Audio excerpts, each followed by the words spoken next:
Life is messy. We all wrestle with loneliness, guilt, and shame. Having a supportive community and the right resources can make all the difference. That's why we started Healing Unscripted.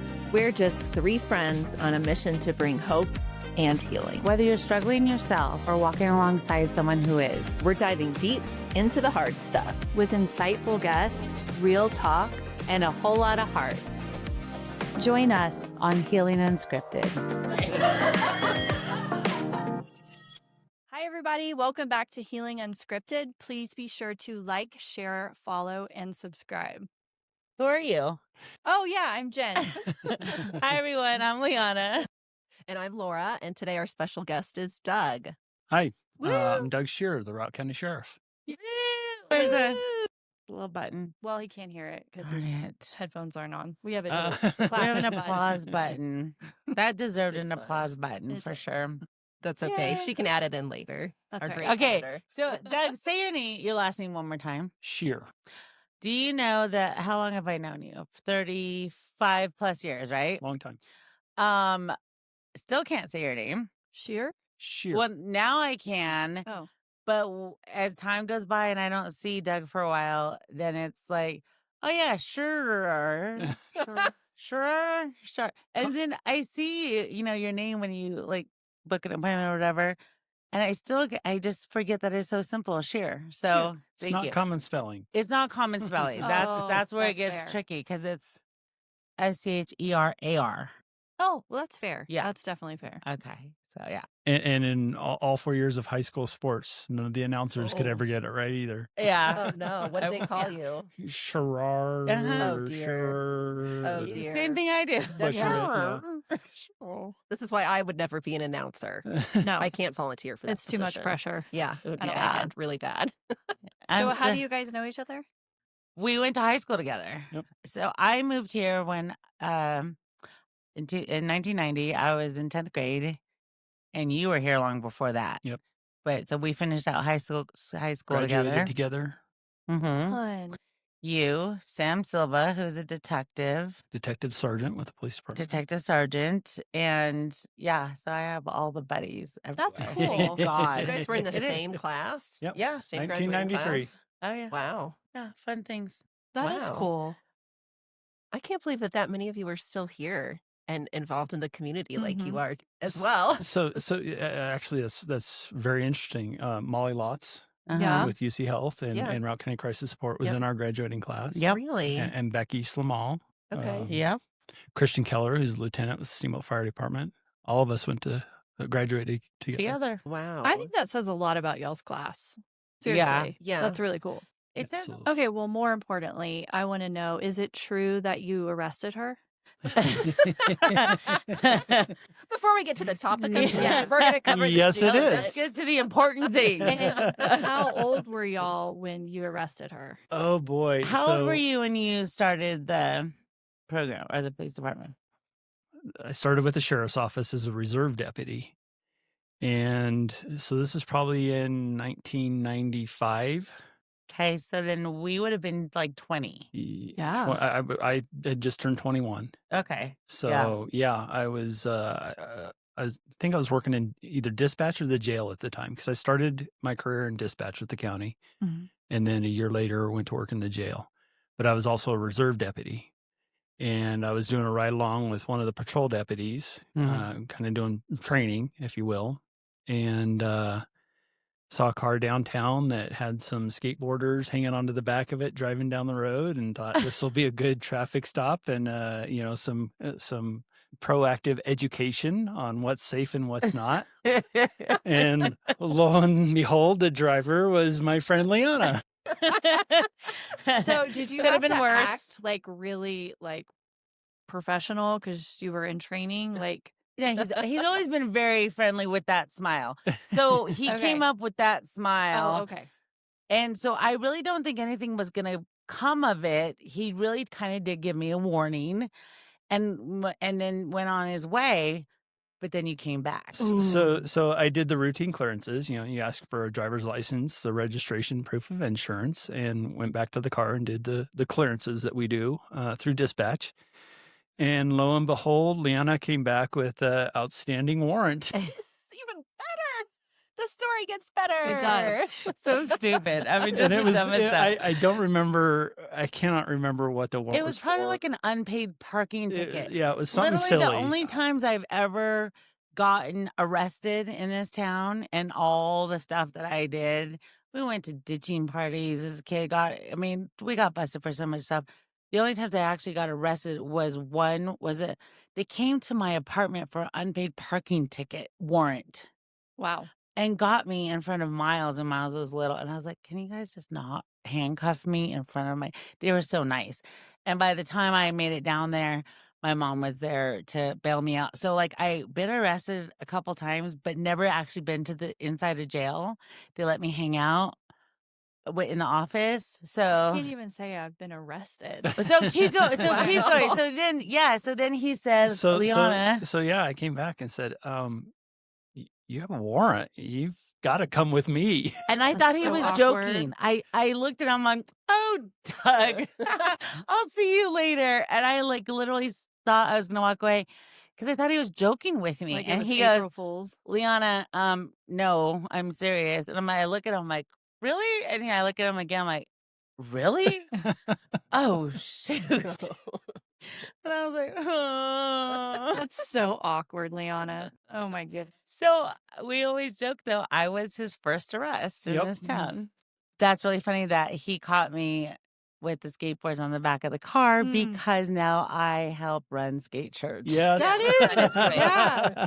I love That that. is a great full So it circle just- story for you. For sure. I still don't ride the skateboards, but I definitely apparently have to have something to do with skateboards. Yeah, at some that's point. funny. Yeah. I was So. arrested because of skateboarding. Yeah. And here So I you must are. continue on with my skateboarding. So journey. I will continue on. So you started with the dispatch. Yes. Did you know when you went into dispatch that you were going to head into that career, or was doing the dispatch made you want to be more So no, actually, involved? I went after we graduated. Yeah. I went to college at the University of Wyoming with Sam, and college. I had no idea what I was going to do. I had no idea what kind of a degree I was going to pursue, and it just wasn't for me. Yeah. And so I came back and worked a couple months trying to figure out what I wanted to do. And I actually started with the reserve program with the fire department and talked to a deputy who ended up becoming a lifelong friend of mine, a deputy at the time at the sheriff's office, about getting into law enforcement. And he introduced me to the reserve program that they used to have. So I actually got on as a reserve deputy and just started learning the ins and outs of law enforcement. And then a job came open in dispatch, and I saw that as a way of beginning my career and getting my foot in the door. Amazingly, 30 years ago, open patrol positions were unheard of. There weren't very many. If there was an opening in dispatch or in the jail, you'd have 20 or 30 applicants competing Wow. for one job. So it was really tough to jump straight into the law enforcement aspect of it. So I started off in dispatch. I think that's good though, because it kind of gives you a behind the scenes.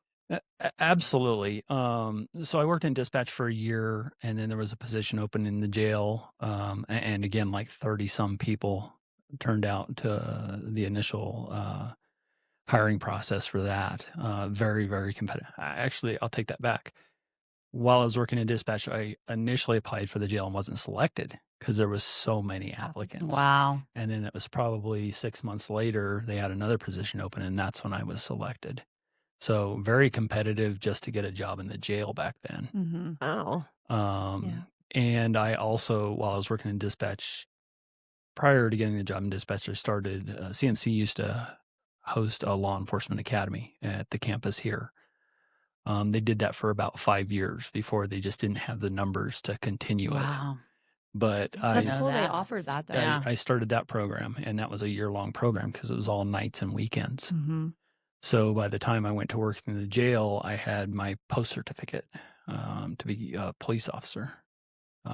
So I think I wow. worked in the jail for a year and a half before there was a couple of open patrol positions, and been doing Here it you ever are. since. Did But you but see yourself Wow. doing anything else other than this?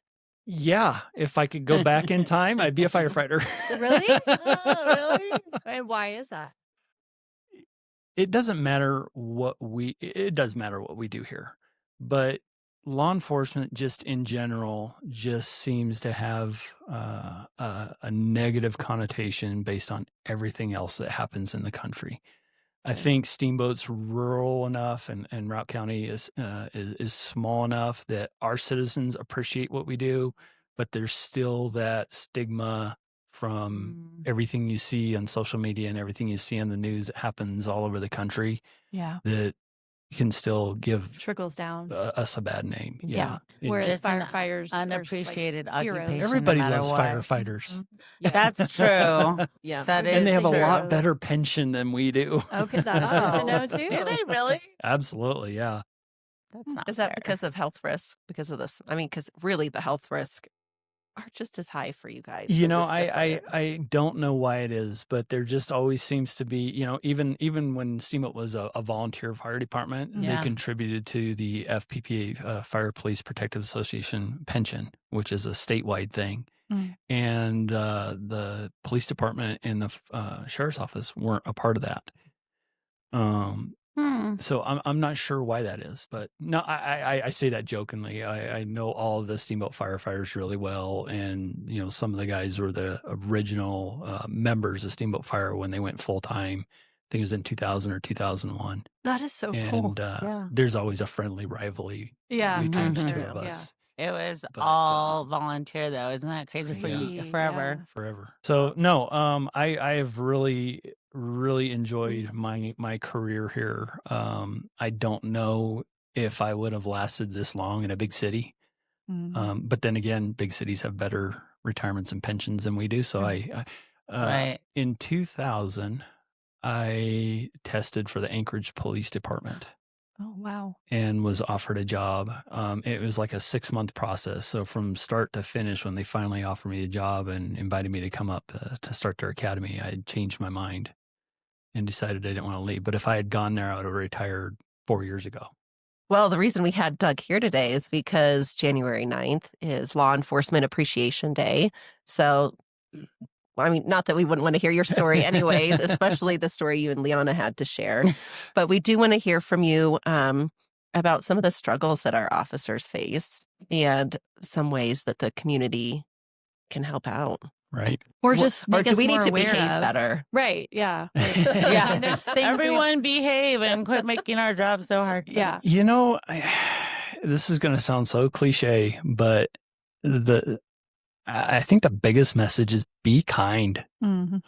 It just seems like, Agreed. when we have all these vehicle complaints and road rage calls, and it's people just so focused on what they're doing in the moment, and they're in such a hurry to get here or get there, and they, drive their heads somewhere else and not focus on what's going on. But just, it almost seems like everybody takes everybody's actions as some type of personal attack or Yeah. assault. I on agree them. with Yeah. that. And Is that a new thing, do you feel like, in the last 5 years? Has it always been like no, that? it hasn't always been like I that. didn't think Like so. Liana said, 30 years ago, this is such a smaller community where it seemed like you knew everybody and everybody would wave. Yeah. And now people just seem like they're so focused on what they're doing Them. and getting to where they're going. And they just get irritated with each other so easy. Well, you see it on Facebook on that Routt County rant Oh. rave. Rave. The Do you things guys that they do you guys post, read I'm that? like, seriously? I don't know. Oh, I Don't. You should not. Do you It's guys- ridiculous. Do you guys ever read the blotter?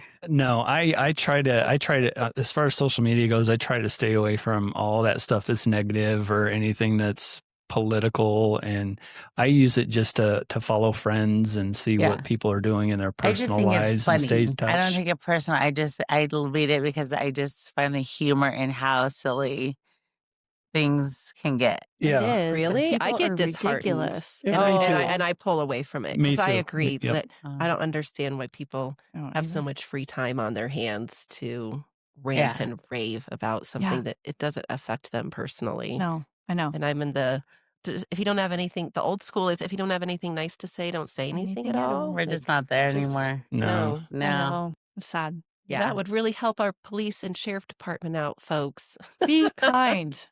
Okay, but living in this town, and Mhm. in this town, we're a recovering mental health podcast. Mhm. So we have our eyes are being open to all the things that have been coming into our town as far as like new drugs, new mental health crisis, but also all the cool things that have been popping up to help with that. Mhm. But with that coming in our town, are you guys dealing with a lot of more mental health related calls or drug overdose or drug type of calls and Or just alcohol? people being dumb. I Well, wouldn't say more.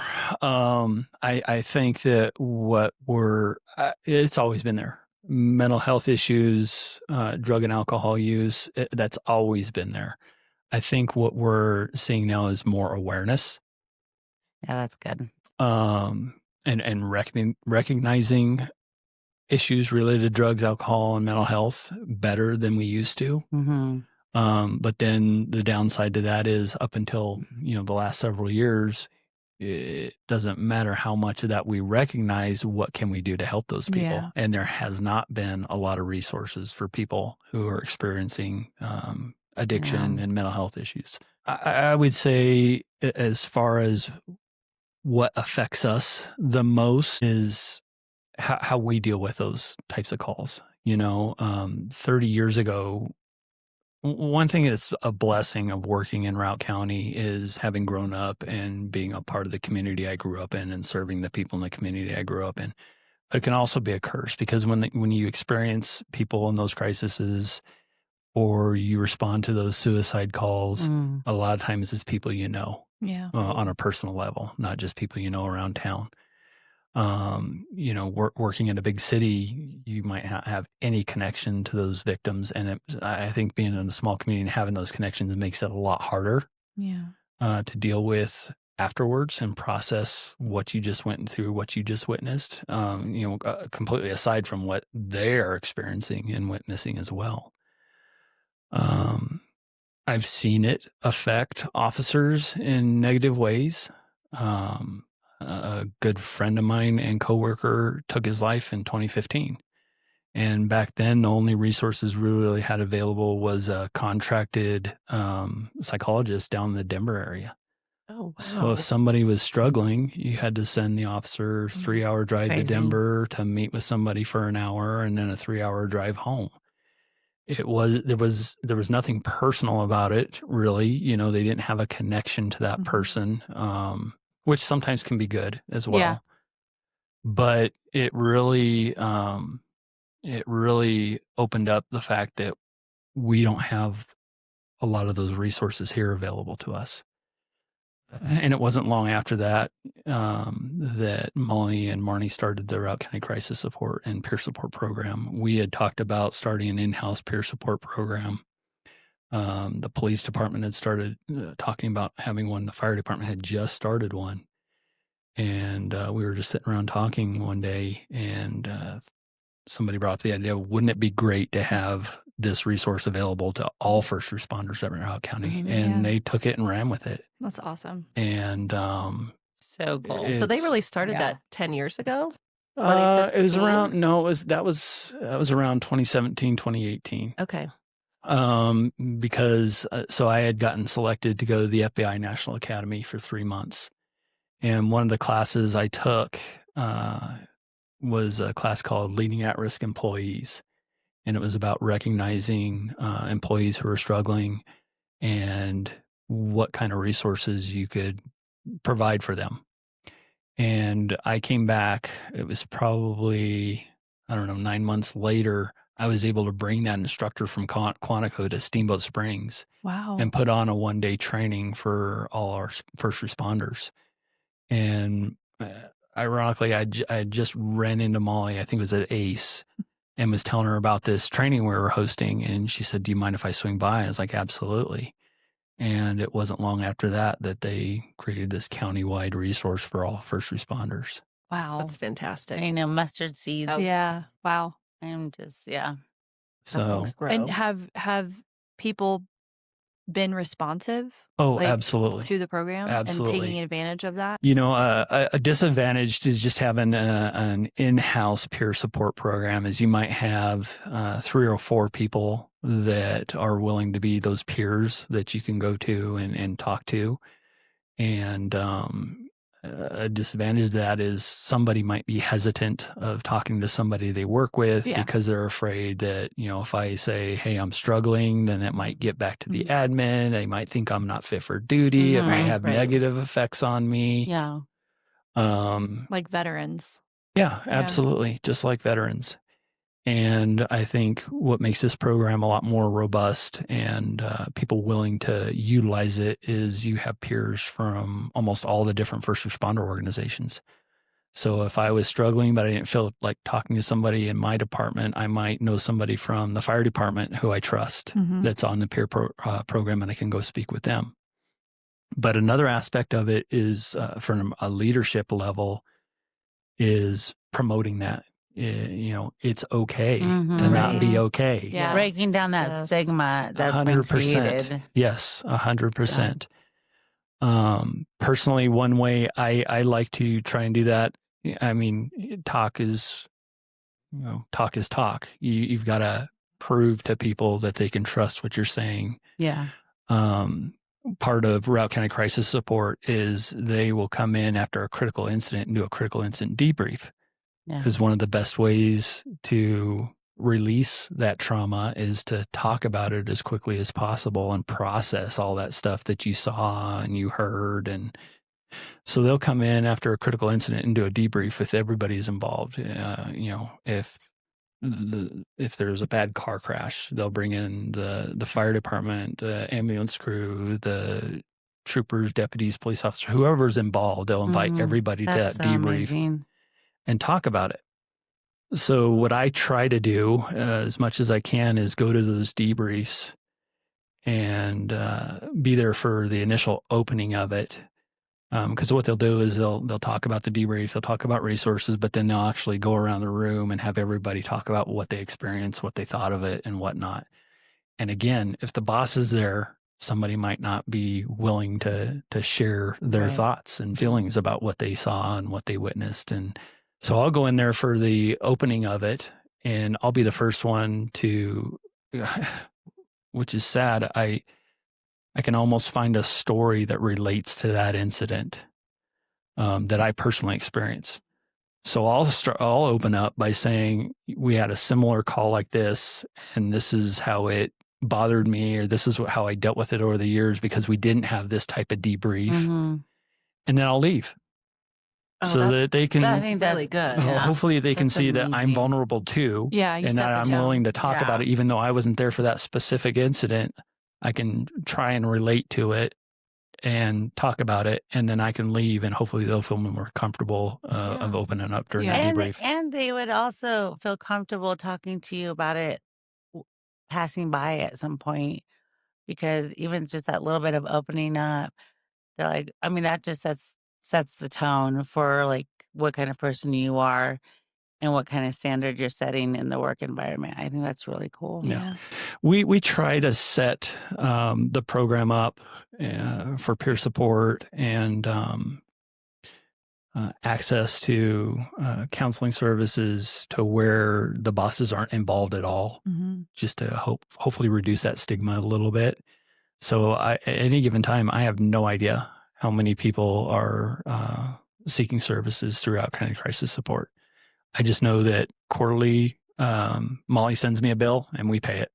And the higher the bill, the happier I am, because I know people are utilizing those services. Yeah. Oh, that's a good point. But it's complete. It just says 29 visits at so much. And so I have no idea who's utilizing it, why.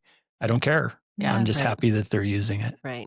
That's great. Well, it definitely starts. Well, the debriefs are mandatory after an accident, right? They're not mandatory. They're highly encouraged. Okay. We try to get everybody to at least attend them. Mhm. They don't have to speak if they don't want to.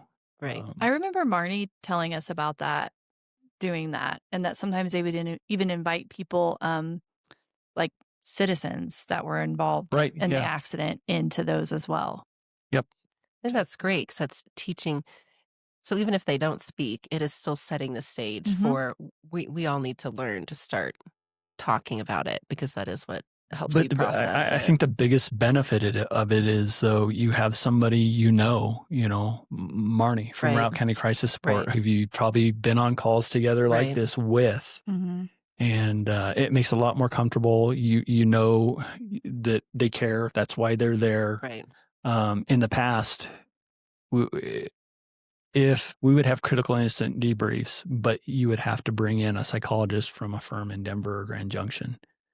And obviously that didn't happen Not the same. every time. And you definitely didn't have the same rapport. You had some stranger who, this is their expertise, but I have no idea who you are. Why would I want to open up to you? Yeah. And this setting is way more comfortable and intimate, if you will, because you know the person and you feel comfortable with them and you've shared stories with them about things in the past. Right. And so I really think it helps people open up and be more comfortable opening up. But the initial debriefing, you're also like creating this group of people, like this trauma bond almost, that they know that they're not alone in the way they feel. And then when they see those people somewhere else in the community, they'll be like, I got you. Like, Absolutely. Are you okay? You're okay? I'm Right. okay. Like Yep, they that's check all you on each need. other. Absolutely. So that's like setting like this new precedence of communication and I mean just that checking on someone or telling someone your feelings is not weak. It's not a form of weakness. Not at all. And that's what we need to do. And that, it's 22 years that I worked as a law enforcement officer. And, you might have administrators that say, hey, that was a crappy call. You doing okay? Yep, I'm good. Yeah. When you're not. Right. Yeah. Yeah. I think you're doing an amazing job. Tell me something. Are we done with this subject? Because I don't want to hop around, but my ADD is kicking in. You can go right ahead. So running for sheriff, what made you want to run for sheriff? Oh, that's a good question. Really good question. I'm not only Pushed you in me, that but this direction. community is so glad that you did. Just so you know.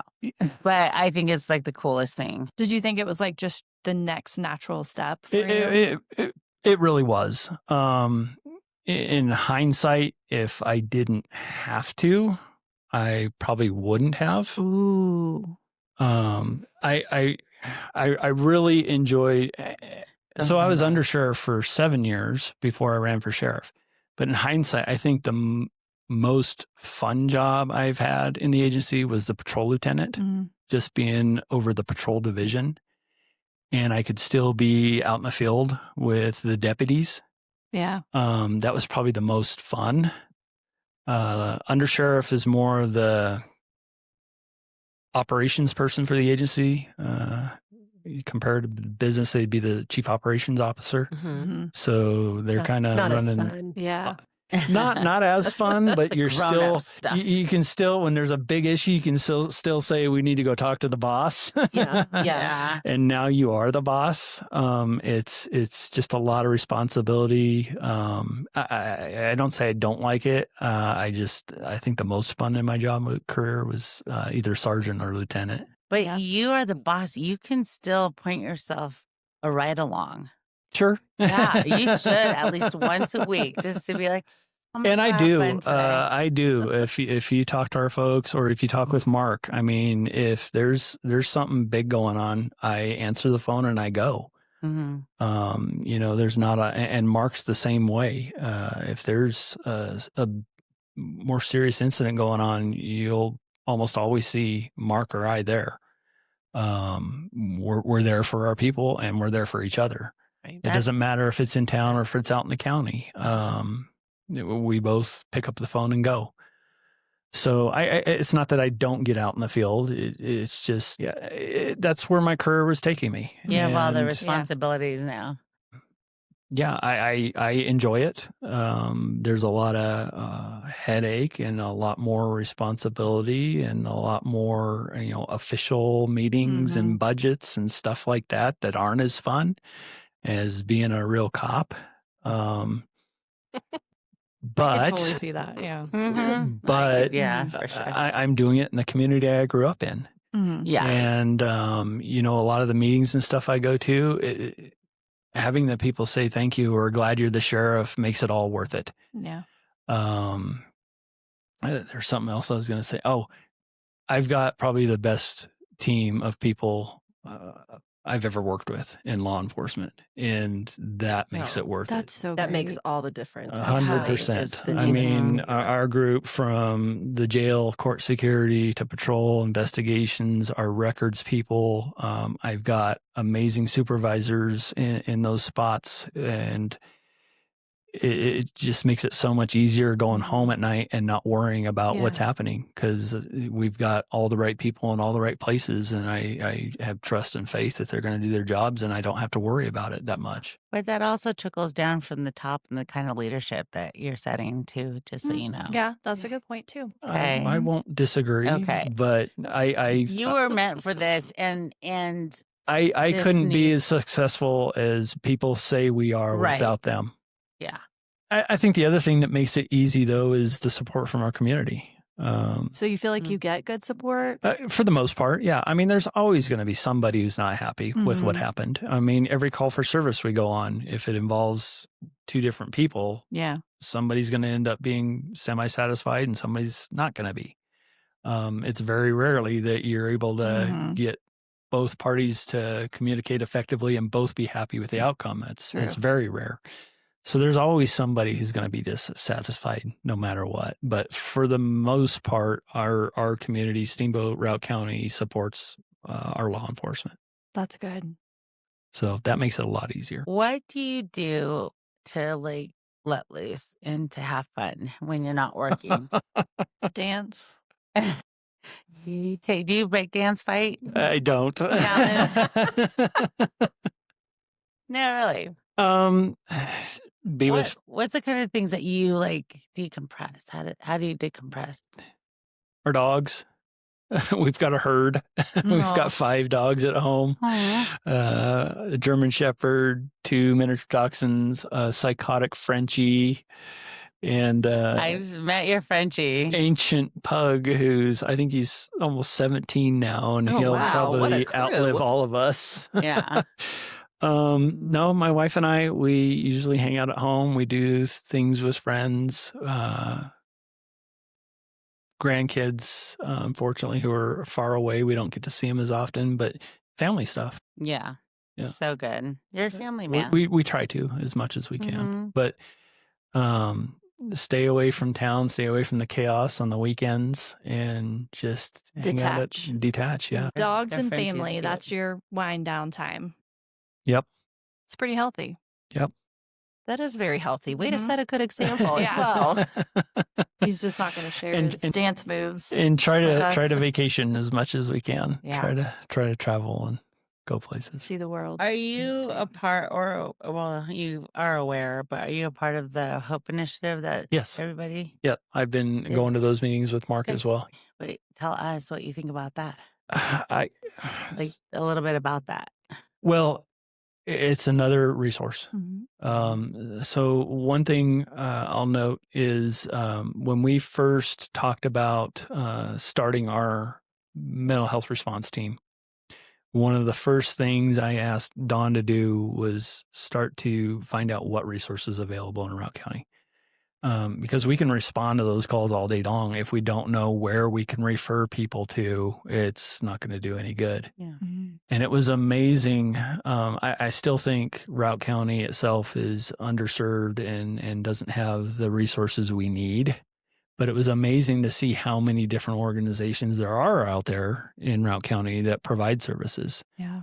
So, and then it wasn't long after that we started having, when did we start that? We started having meetings with basically everybody who had a hand in the game of mental health in Routt County, and talking about how we can all work together as opposed to, we do this, but Yeah. we do that, but we do this, and make it easier for an initial responder to say, okay, this is probably where you need to go, instead of kind of sending them different places before they finally get the actual services they need. Right. And falling through the cracks, Yeah. possibly. Yeah. And so that's one thing that I think has benefited is finding out what all the resources in Routt County are, so you can better point somebody in the right direction instead of giving them a run around. Mm-hmm. And if you go here and they say, well, we don't really do that, like go here.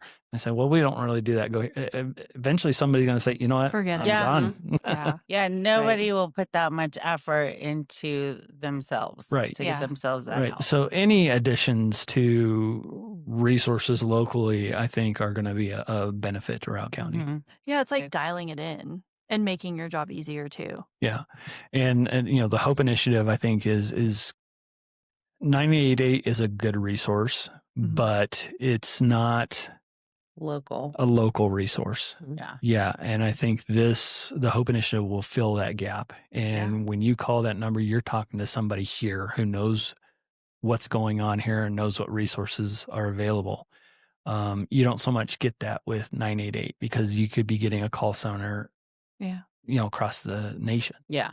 Yeah, I Very agree. impersonal. Very. It's still a good resource. It's still a number somebody can call in crisis, but I think we're doing a great job of trying to streamline that and make it more beneficial to our citizens here. Yeah, I Right. agree. Yeah. And that's what we try to do with this podcast is bridge the gap of all the resources in the community. I personally did not know there was over 200 resources in this Yeah. community until we started this podcast, and was blown away by how many people are trying to help this community that nobody knows about. Right. Mhm. Exactly. How do we get the word How out do so we- you know what's available? Because they're not in the newspaper. So our only resources here, social media, newspaper, and radio. Radio is not going to talk about it. Newspaper is not going to talk about it. And it's not something that just lands on social media. So people really have to dig.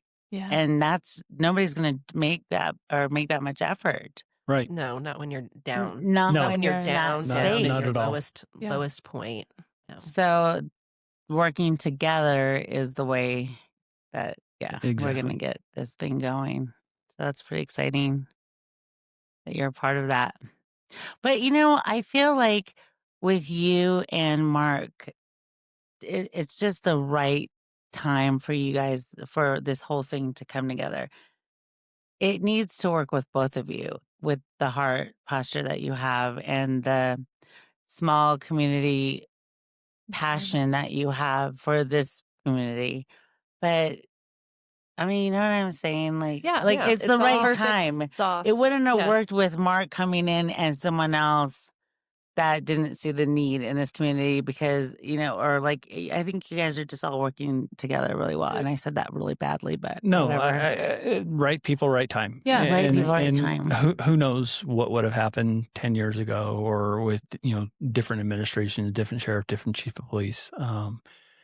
Who knows? It Mhm. just, since Mark's been here before he was appointed chief and when he's commander, we just connected and we have a lot of the same views and mindsets on stuff like this. And it's just worked. Yeah, because really you don't have to do a lot of this stuff that's past your pay grade. And yet you guys are choosing to spend, your time that you could be spending elsewhere on how to give back. And I think that's really, really special. So Steamboat community, we are very lucky to have Doug Scherar and Mark and all their team right now. I think just everybody, because I know a lot of your deputies and sheriff deputies, police. What are they? Officers. Officers. I don't know. I used to avoid them all and get scared and run away. Now I'm like, oh, I know What them. is your title? Whatever. You know what I mean? I just think it's really cool that you guys are just such a close-knit family. Thank you. This awesome community. I think it's Okay. just a culmination of I kind of how I see it from the timeline of it from 10 years ago when it happened. There was just different things that the whole world or our state and city were dealing with. And I do think that from the COVID, Yeah. all of that stuff that happened, I just think everyone started to become more aware because I do think a lot of mental health issues popped up during COVID. And then a lot of it was because of isolation and then kids drinking younger and doing drugs at a younger age because they were left at home alone. I just I think that kind of started to spur this mental health movement. And then once people go through and realize that they know someone who's experienced something like that, it just naturally makes you want to do something It to help does. them out. And unfortunately, there's been a lot of tragedy. Mm-hmm. And, it's unfortunate that you have to wait until something bad happens before people Wake up. wake Or up. like that's enough. Yeah. Right. Yeah, I agree. But it's happened. Mhm. And We're here. and I still think from your key takeaway for today, it's pretty simple. It's just to be kind to others. Mhm. And if we could Oh. really just embrace that and we could share that with everyone around us, I mean, it would be so different. I know. So like it. easy. Thanks for the tagline for the Yeah, episode. there's your title. Make that my slogan. Okay. Well, thanks for coming today. Thank you for having me. I think there might be a lot more for you to do for our community. I think There- so. there is if, a lot. If No this pressure. culmination is just beginning, Yeah. No, I think something great is brewing. our biggest, my biggest goals for my first term, which we've got 1 year left, was establish our mental health response team, which we did. They've been finally Right. up and running full time since September. Work on retention and recruiting. We're full staffed on patrol. We're almost full staffed in the jail. Wow. And continue to provide good, adequate continuing education to all our people so they're proficient in their jobs. Right. If you don't have officers or deputies who are good at their jobs, you're not serving the community very well. So focusing on those three things. And we've done a great job with the recruiting and retention. We've done a great job with the training, and we established our MHRT. So now hopefully we can expand upon that in the next couple of years and make that more robust. And You're going to have to do the whole running thing again? it's an elected office. Yep. Is someone going to run against you? I don't know. Oh, Liana's going to be there. No, I don't Hey, be there. he can campaign on the podcast. You can. If you Ooh, There are some campaign rules, but I did file my paperwork with the Secretary of State for my intention to seek re-election next year. Great. Woohoo! Hear That's- that, everybody? This year Applause. now, Yes. 2026. So. All right. It's Okay, official. good. Now everybody look for that then. I feel special like we made the special announcement. we did. Like, you heard it here first. All right. Thanks so much. Thanks. Thank Until you. next time.